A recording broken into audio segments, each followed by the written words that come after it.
दोस्तों नमस्कार। ये कल्पना के परे है कि 2024 में अगर सत्ता परिवर्तन हो गया और राहुल गांधी सत्ता में आ गए तो कौन कौन सी फाइल इस देश में खुलेगी और उस खुलती हुई फाइलों के आश्रय कौन कौन से चेहरे बेनकाब होंगे। इतना ही नहीं, 10 बरस की सत्ता संभाले हुए नरेंद्र मोदी की सरकार के दौर में क्या कुछ हुआ और किस तरीके से हुआ, उसका खुला कच्चा चिट्ठा तो इलेक्ट्रॉल बॉन्ड के वक्त सामने आ ही गया। लेकिन इन सब से हटकर इस देश में सार्वजनिक उपक्रमों को निजी हाथों में सौंपना, अलग अलग मंत्रालयों के तमाम प्रोजेक्ट्स को निजी हाथों में सौंपना और खास तौर से अपने कॉरपोरेट मित्रों को जो कौड़ियों के मोल इस देश की संपत्ति दे दी गई, अगर सभी कच्चे चिट्ठे फाइलों के जरिए खुलते चले जाएंगे तो बात रुकेगी कैसे। और राहुल गांधी अपने भाषणों में या कहें प्रेस कॉन्फ्रेंस में एक बात कई मौकों पर कह चुके हैं कि सत्ता में आएंगे तो सब कुछ सामने तो लेकर आएंगे, और खास तौर से जब कानूनी तौर पर इस देश में इलेक्ट्रॉल बॉन्ड और उससे जुड़े हुए तमाम कॉरपोरेट और उनके संबंध सरकार के साथ किस तरीके के रहे वह तो पूरे दस्तावेज मौजूद हैं। तो क्या वाकई सरकार के भीतर इस दौर में कहीं ज्यादा तिलमिलाहट है या फिर उसे डर है, उसे खौफ है कि अगर सत्ता जा रही है और सत्ता बदल रही है तो उसके बाद उसका क्या होगा। क्योंकि एक दो नहीं, सैकड़ों भाषणों में बार बार जिक्र कॉरपोरेट का हुआ है, कॉरपोरेट के जरिए प्रधानमंत्री मोदी के रिश्तों का हुआ है। यहां तक कि पार्लियामेंट के भीतर भी इस देश के सबसे बड़े कॉरपोरेट के साथ कैसे संबंध देश के प्रधानमंत्री के हैं इसका जिक्र भी किया गया। यानी सवाल सिर्फ चुनावी रैलियों का नहीं है, पार्लियामेंट के भीतर बोले गए शब्द भी बहुत महत्वपूर्ण हैं। तो क्या वाकई सरकार डर चुकी है? क्या वाकई प्रधानमंत्री मोदी को लगने लगा है कि पहले 3 चरणों की स्थिति अगर ऐसी हो गई जहां पर 272 के नीचे वह पहुंच चुके हैं और आने वाले वक्त में यह फिसलन और तेज होगी तो उसके बाद क्या होगा? और यह क्या होगा का सवाल क्या वाकई प्रधानमंत्री मोदी को डराने लगा है? क्योंकि पहली बार उन्होंने खुले तौर पर अडानी और अंबानी का नाम लिया, और सिर्फ नाम लेने भर का जिक्र नहीं है बल्कि इस देश के भीतर काला धन है और काला धन अंबानी और अडानी के जरिए कांग्रेस के पास जा रहा है, इस बात का जिक्र किया। यानी जो सरकार पहले दिन से इस बात को कहते चली आई कि उसने तो पहले दिन ही ब्लैक मनी पर एसआईटी बनाई थी और इस देश में अब ब्लैक मनी बची नहीं है, लेकिन 2024 के लोकसभा चुनाव के बीच में प्रधानमंत्री मोदी जब तेलंगाना की एक चुनावी रैली में इस बात का जिक्र करते हैं कि अंबानी और अडानी टेम्पो भर भर के ब्लैक मनी का नोट कांग्रेस को दे रहे हैं, तो एक झटके में इस देश के भीतर की जो गवर्नेंस है और उस गवर्नेंस के मातहत जो पैसे का खेल चल रहा है, जो कॉरपोरेट और सत्ता का नेक्सस है, वो सारी बातें खुलकर सामने आ जाती है। हम आज इन बातों को आपके सामने और खुले तौर पर रखें कि ऐसी स्थिति क्यों आ गई और पैसा वाकई कहां पर किस रूप में मौजूद है। उससे पहले प्रधानमंत्री ने क्या कहा, यह हर किसी को आज जरूर सुनना चाहिए। लेकिन जब से चुनाव घोषित हुआ है, इन्होंने अंबानी अडानी को गाली देना बंद कर दिया। मैं आज तेलंगाना की धरती से पूछना चाहता हूं, जरा ये साझा घोषित करें कि इस चुनाव में ये अंबानी अडानी से कितना माल उठाया है, काले धन के कितने बोरे भर करके रुपये मारे हैं, क्या टेम्पो भर करके नोटे कांग्रेस के लिए पहुंची है, क्या सौदा हुआ है। आपने रातों रात अंबानी अडानी इनको गाली देना बंद कर दिया। जरूर दाल में कुछ काला है। 5 साल तक अंबानी अदानी को गाली दी और रातों रात गालियां बंद हो गई। मतलब कोई न कोई चोरी का माल टेम्पो भर भर करके आपने पाया है। इसका एक मतलब तो साफ है, इस देश में ब्लैक मनी है, या लोग मानते हैं कि ब्लैक मनी है और सरकार लाख चाहे इनकार करती रही हो, लेकिन चुनाव के वक्त खुद प्रधानमंत्री ने ब्लैक मनी का जिक्र करके यह अंदेशा तो दे ही दिया कि चुनाव में ब्लैक मनी का खुले तौर पर इस्तेमाल होता है। हालांकि जो पैसा इलेक्ट्रॉल बॉन्ड के जरिए 8,000 करोड़ से ज्यादा बीजेपी के खाते में गया, सुप्रीम कोर्ट उसे असंवैधानिक करार दे चुकी है। इस देश के भीतर में किन किन लोगों से कैसे कैसे पैसा लिया गया, इसका कच्चा चिट्ठा सिर्फ इलेक्ट्रॉल बॉन्ड में ही नहीं, बल्कि जो अलग अलग ट्रस्ट बने हुए हैं और उसमें कॉरपोरेट के जरिए जो पैसा दिया जाता है और इनकम टैक्स में जो फाइल करती है राजनीतिक दल अपने कच्चे चिट्ठे को, उसमें अगर बीजेपी के कच्चे चिट्ठे को भी उठाकर देखिएगा तो इस देश के तमाम नेशनल पार्टीज को मिला दीजिए और उसके साथ साथ इस देश के दर्जन भर रीजनल पॉलिटिकल पार्टीज को मिला दीजिए, उससे ज्यादा पैसा बीजेपी के पास है, ज्यादा नहीं कई गुना। तो क्या यह ब्लैक मनी है? और अब यह जिक्र करना पड़ गया कि दरअसल अंबानी और अडानी ब्लैक मनी का पैसा कांग्रेस को दे रहे हैं। तो क्या वाकई इस दौर में कांग्रेस, जो लगातार अपने विज्ञापनों के जरिए सीधा प्रहार बीजेपी पर कर रही है, इसी वजह से कहा गया, या फिर पहले 3 चरणों में वोटरों ने बतला दिया कि दरअसल बीजेपी की सत्ता जा रही है?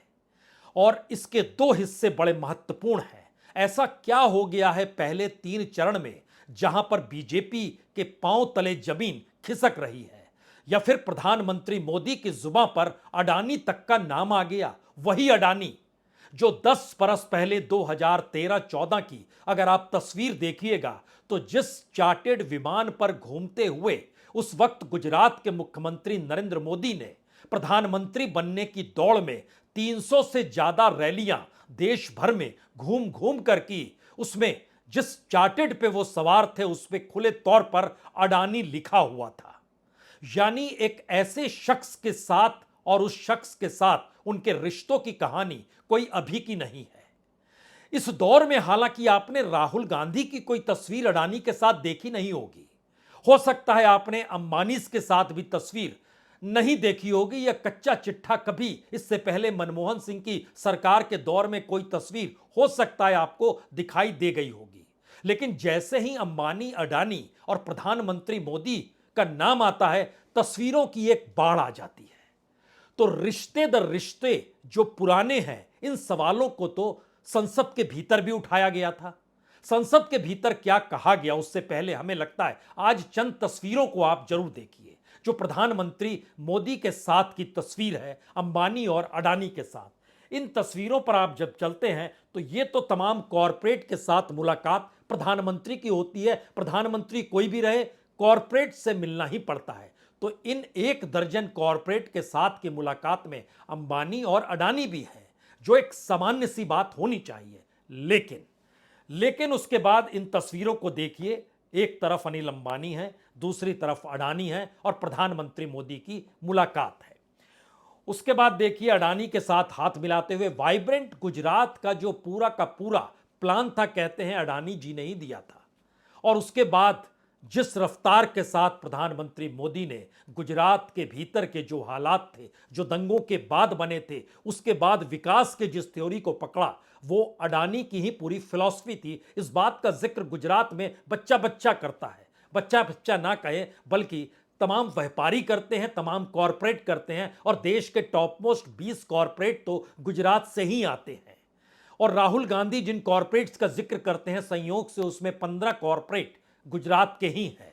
तो संबंधों की इस तस्वीर में यह तस्वीर है मुकेश अंबानी के साथ प्रधानमंत्री की।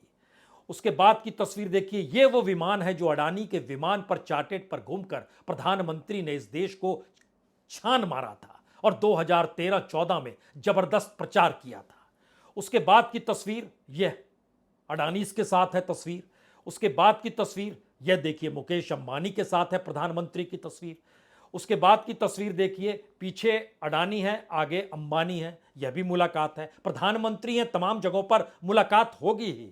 और इन मुलाकातों के सिलसिले में ये गलबैयां डालते हुए मुकेश अंबानी के साथ देश के प्रधानमंत्री, और ये उस वक्त की तस्वीर है जब जियो लॉन्च हुआ था, और जियो लॉन्च होने के वक्त ब्रांड एम्बेसडर प्रधानमंत्री की तस्वीर को ही चस्पा करके अंबानीज ने बतला दिया था कि दरअसल ये हमारी कंपनी के ब्रांड एम्बेसडर हैं, हालांकि प्रधानमंत्री देश के थे। लेकिन बहरहाल इन तस्वीरों के अक्स तले ये मुलाकातों का सिलसिला है। प्रधानमंत्री के साथ मुलाकातों के बीच अंबानी और अडानी दोनों की मुलाकात।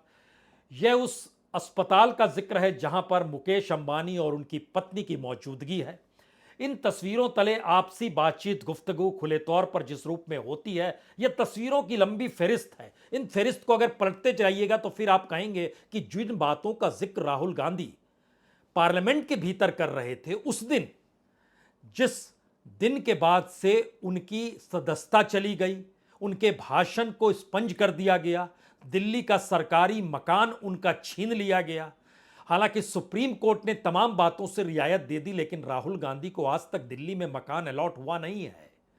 वो 10 जनपद में ही रहते हैं। लेकिन उस दिन क्या कहा गया था, और चूंकि प्रधानमंत्री ने अंबानीज और अडानीज का जिक्र आज कांग्रेस के साथ जोड़कर किया है, और संयोग ऐसा है कि आज ही राहुल गांधी झारखंड में थे और वहां पर भी उन्होंने अडानीज का जिक्र किया, प्रधानमंत्री मोदी का जिक्र किया। तो दो भाषण एक साथ सुनिए। एक जिस वक्त पार्लियामेंट का हिस्सा है, यह तकरीबन 2 साल पुराना किस्सा है, और उसके बाद एक आज का किस्सा है जिसमें खुले तौर पर जनता से कह रहे हैं सरकार किसकी हो, किसानों की हो, मजदूरों की हो, या अडानी और मोदी की हो।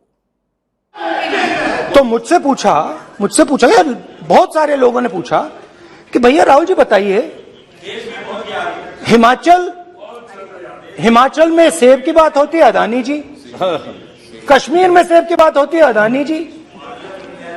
पोर्ट्स की बात होती है, अडानी जी। एयरपोर्ट्स की बात होती है, अडानी जी। इंफ्रास्ट्रक्चर, अच्छा हम सड़क पे चल रहे हैं, मैं पूछूं किसने बनाई, अडानी जी। तो लोगों ने यह भी पूछा कि राहुल जी ये जो अडानी जी जो हैं, इनकी सफलता कैसे हुई,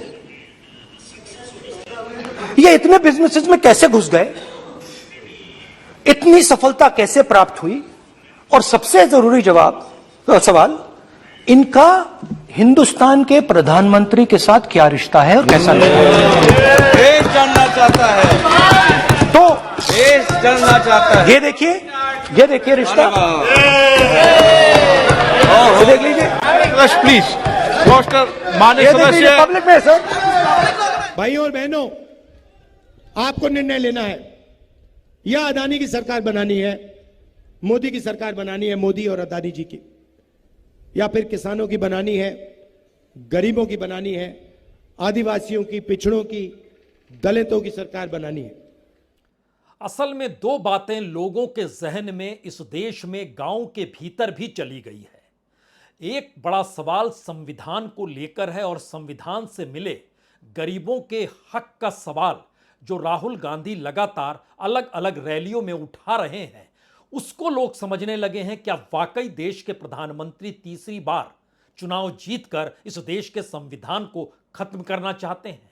और ध्यान दीजिए, राहुल गांधी जिन आरोपों को लगा रहे थे, उन्हीं आरोपों का जवाब ना देकर प्रधानमंत्री ने उन्हीं बातों का आरोप सीधे तौर पर कांग्रेस और राहुल गांधी पर लगा दिया। वो चाहे ओबीसी या जाति जनगणना का सवाल इस देश के भीतर हो, चाहे संविधान का सवाल हो इस देश के भीतर, चाहे इस देश में गरीबों की परिस्थितियों का जिक्र हो, और होते होते बात अंबानी और अडानी तक आकर चली गई। सवाल है कि प्रधानमंत्री ने आज ये बात क्यों कही। पहले 3 चरणों की एक परिस्थिति आपके सामने अब साफ हो जानी चाहिए। यह इसलिए बड़ा महत्वपूर्ण है कि 283 सीटों में से जो 164 सीटें 2019 में बीजेपी ने जीती थी, पहले 3 चरणों ने ही संदेश दे दिया कि तकरीबन 50 सीटें कम हो रही है।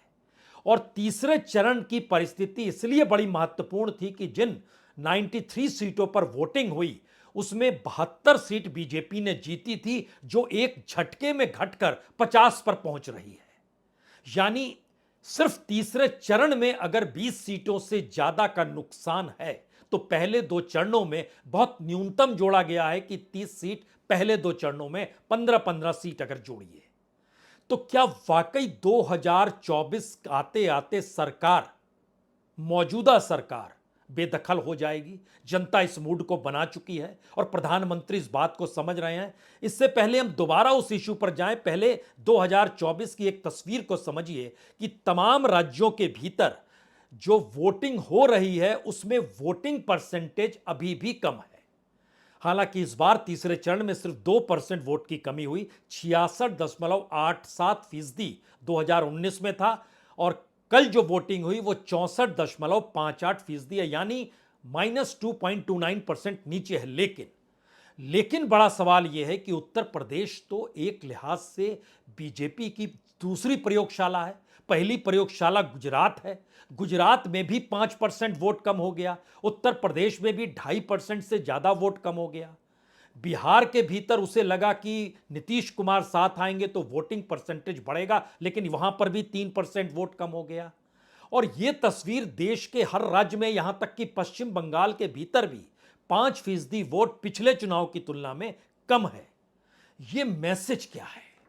यह मैसेज दरअसल प्रधानमंत्री मोदी जितने एग्रेसिव तरीके से और जिस वोटों के ध्रुवीकरण के लिए जिन मुद्दों को उठा रहे हैं, वो चाहे अयोध्या का जिक्र हो, चाहे वोटों के ध्रुवीकरण के मसले नजर मुस्लिमों का खुले तौर पर नाम लेकर जिक्र हो, इन तमाम परिस्थितियों से चुनाव आयोग ने तो आंखें मूंद ली, लेकिन कार्यकर्ता जो समझ रहा था कि अब उसको प्रधानमंत्री के भाषणों के अनुकूल बाजार में खड़े होकर एग्रेसिव वे में सामने आना है, एक झटके में वो कार्यकर्ता भी नहीं निकला और स्वयंसेवक भी नहीं निकला।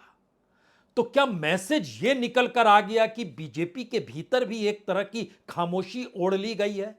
क्योंकि एक से एक कद्दावर नेताओं को हाशिए पर ढकेला गया और यह परिस्थिति आ गई जो राज्य के अपने छत्रप की तौर पर जिनकी पहचान थी, ध्यान दीजिए वहीं घाटा हो रहा है।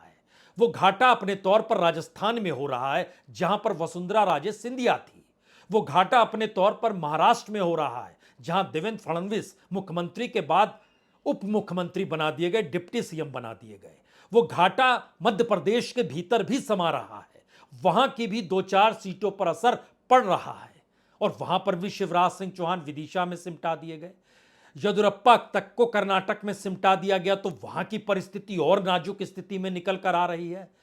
पश्चिम बंगाल के भीतर जिस लिहाज से राजनीति साधी गई और टीएमसी के लोगों को साथ लेकर ही साधी गई, उसने भी नुकसान पहुंचा दिया। और यह तस्वीर बहुत साफ तौर पर बतलाती है कि स्थिति कर्नाटक में लगभग 12 से 17 सीटों पर असर पड़ने वाला है। महाराष्ट्र के भीतर अभी तो 12 सीट है, ये चुनाव खत्म होते होते 20 सीटों पर कहीं बीजेपी के पैर न खिसक जाएं जो एनडीए में उनके साथ खड़े हैं मिलाकर। बिहार में अभी तक 8 सीटों पर असर है जो 16 सीटों तक पहुंच जाएगा। बंगाल में अभी 5 सीटों पर असर है जो 10 सीटों तक पहुंच जाएगा। यानी कर्नाटक, महाराष्ट्र, बिहार, बंगाल में 37 सीटों पर असर पड़ चुका है जो बढ़कर 63 सीट तक जा सकता है। और उसके बाद अगर राजस्थान और उत्तर प्रदेश का जिक्र कीजिए तो इन दोनों जगहों की लगभग 2 दर्जन सीटें राजस्थान और उत्तर प्रदेश में असर पड़ने वाला। और बड़ी बात तो यह है कि बीजेपी जिन जगहों पर सारी सीट जीत गई, मसलन हरियाणा की 5 सीटें प्रभावित होंगी, यह अभी से नजर आने लगा है। जो 3 विधायक थे वो चरखी दादरी के, पुंडेरी के या नीलाखंड के, वो यूं ही छोड़कर नहीं गए, वो समझने लगे हैं स्थिति। और इन सब के बीच दुष्यंत चौटाला यूं ही नहीं कह रहे हैं कि हम कांग्रेस को समर्थन दे देंगे, अब सरकार उनकी बननी चाहिए, वो समझ गए हैं।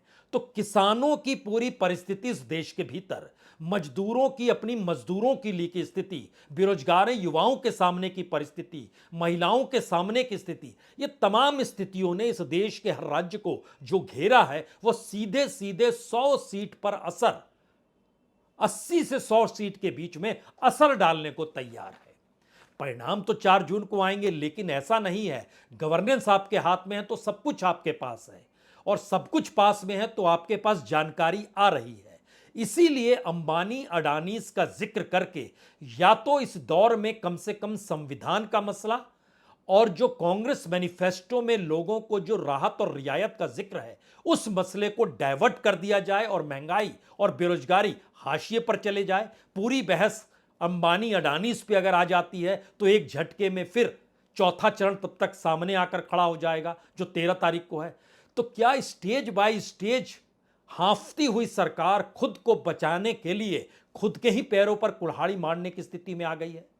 क्योंकि इस दौर में अडानीज और अंबानीज पैसा दे रहे हैं कांग्रेस को, यह कोई समझ नहीं पाएगा कि यह खेल क्या है। इसकी बड़ी वजह क्या है?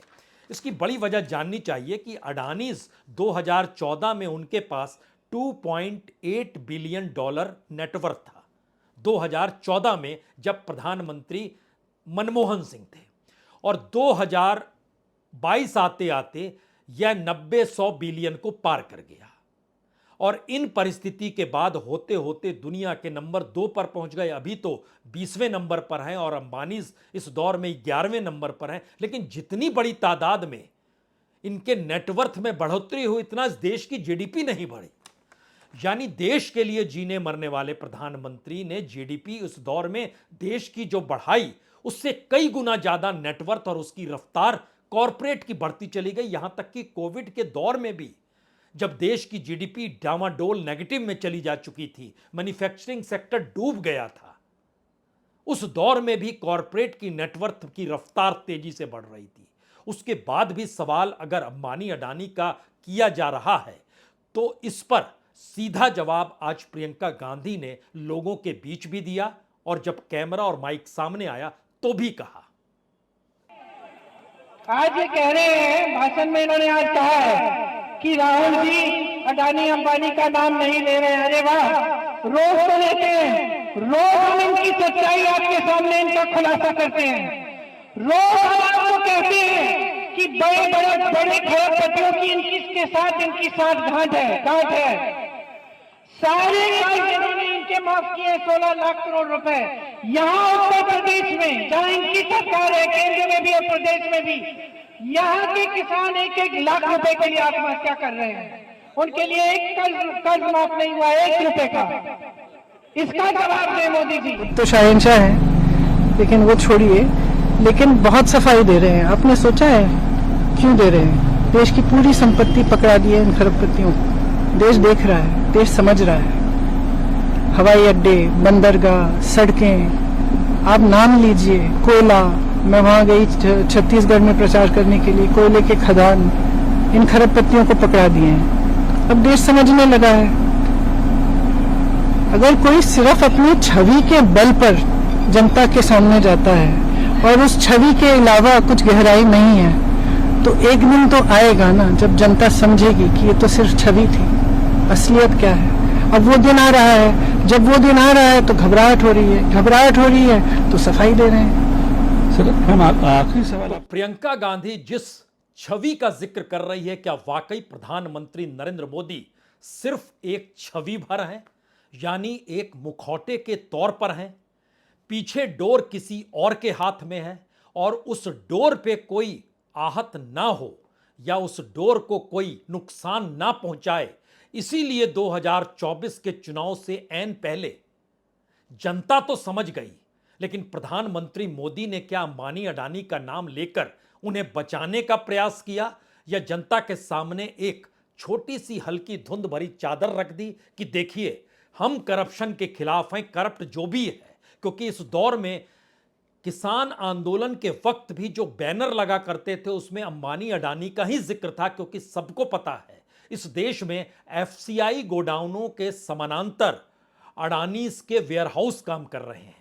इस देश के भीतर में एग्रीकल्चर से जुड़े हुए प्रोडक्ट्स पर कब्जा अडानी और अंबानीज का हो चला है।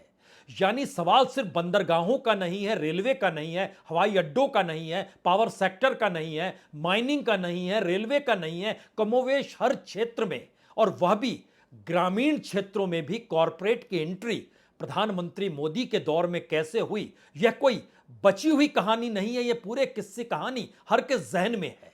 और शायद यही वो वजह है कि 2024 के चुनाव एक ट्रिकी तरीके से जनता के हाथ में आ गए हैं, क्योंकि जो पहले 3 चरणों के चुनाव हुए हैं उसके जरिए जो बात नजर आ रही है उसमें बीजेपी एनडीए के साथ मिलकर भी 225 से आगे बढ़ने की स्थिति में आ नहीं रही है। ममता बनर्जी, नवीन पटनायक और जगन रेड्डी, ये तीनों 88 सीटें इन तीन राज्यों की है, यानी बंगाल, उड़ीसा और आंध्र प्रदेश। यहां पर पिछली बार इन्होंने 56 सीटें जीती थी, इस बार वो बढ़कर 64 हो सकती है, यह संकेत है। यानी अगर 225 उधर देखिए, 64 इसको मिलाइए तो यह दोनों मिला के 289 होते हैं और बाकी 254 की सीटें विपक्ष की दिशा में जा रही है। तो क्या राजनीतिक तौर पर एक ऐसी परिस्थिति इस दौर में आ गई है जहां पर जो भी आरोप इस दौर में प्रधानमंत्री पर या मोदी सरकार पर लग रहा है, उसका जवाब यही है कि उन्हीं आरोपों को सीधे तौर पर विपक्ष पर लगा दिया जाए, और खास तौर से विपक्ष के चेहरे के तौर पर इस दौर में राहुल गांधी हैं और उन्हीं को सीधे तौर पर घेर लिया जाए। शायद इसका एक जवाब कांग्रेस के अध्यक्ष मल्लिकार्जुन खड़गे ने दिया। उन्होंने आज ट्वीट किया, उन्होंने कहा, वक्त बदल रहा है, दोस्त दोस्त ना रहा।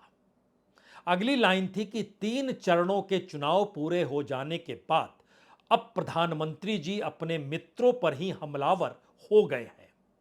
इससे पता चल रहा है कि मोदी जी की कुर्सी डगमगा रही है। यही परिणाम असली रुझान है। लेकिन जनता का सवाल इस दौर में सबसे बड़ा है। जनता ना तो अडानी और अंबानी में खुद को गुम करना चाहती है और ना ही बीते 10 बरस के किस्सों को भुलाना चाहती है। अगर वो सत्ता परिवर्तन की दिशा में बढ़ रही है तो उसके निशाने पर इस देश की नौकरशाही भी है।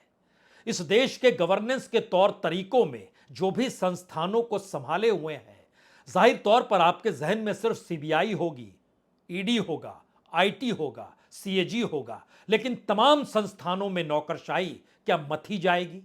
क्या वाकई नई मथी हुई नौकरशाही तमाम फाइलों को खोलेगी? जो इस दौर में मीडिया दिखला रहा है और दिल्ली से सटे नोएडा में जो फिल्म सिटी है, क्या उस पर जनता का गुस्सा नहीं है? और उसके भीतर का गुस्सा क्या खामोश रह जाएगा अगर ऐसी परिस्थिति आती है? और इन तमाम सवालों के साथ बड़ा सवाल यह है, जिस बात का जिक्र राहुल गांधी करते आ रहे हैं कि सब कच्चे चिट्ठे और सारी फाइलें खोली जाएंगी, तो क्या इन सब परिस्थितियों के बीच जो सही मायने में इस देश का चुनाव आयोग है, यानी चुनाव आयोग असल में तो देश के प्रधानमंत्री ही हैं, जब वही नियुक्ति करते हैं चुनाव आयुक्त की, तो सबसे बड़ा इलेक्शन कमीशन तो खुद वही है। तो क्या इलेक्ट्रोल के दौर में, यानी चुनावी समीकरणों के दौर में, प्रधानमंत्री मोदी को हराया जा सकता है? यह सवाल हम आपके हिस्से में छोड़े जा सकते हैं। बहुत बहुत शुक्रिया, बहुत बहुत शुक्रिया।